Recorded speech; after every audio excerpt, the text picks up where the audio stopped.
In this video, I'm gonna teach you how to use an Xbox One controller with the Xbox 360. It's a very easy process, so make sure to follow along.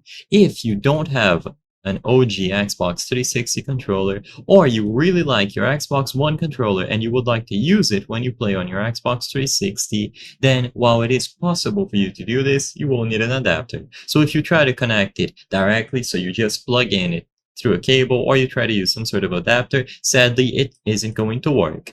Even though they are off the same platform, so Xbox consoles, sadly the one, because it came in the future, isn't compatible with the Xbox 360. So to do this, you will need an adapter like this one. The one that I recommend is the Wingman XP2. It has a lot of good reviews, it is reliable, and you can find it in stock anywhere on places like Amazon, for example.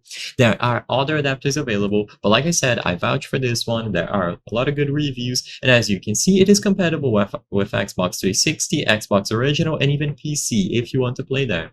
You will be able to connect a lot of different controllers. So you can connect these four through a cable or wirelessly. So you can connect the Switch Pro controller, PlayStation 5, PlayStation 4, PlayStation 3, Elite Series 2, and Xbox One controller.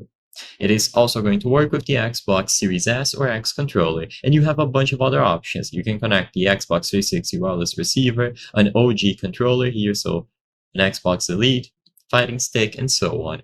And as you can clearly notice, all that you have to do is plug this USB stick into any of the available ports on your console.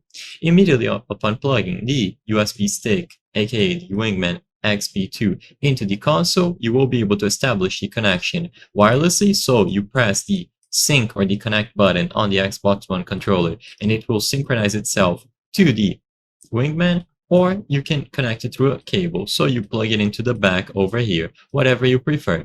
As long as you establish a connection one way or the other, and the Wingman remains connected, you will be able to use it on your Xbox 360. There's no secret to this. I hope I was able to help you on how to connect and use Xbox One controller on Xbox 360. If this video helped you, please be sure to leave a like and subscribe for more very easy tips. Thank you for watching.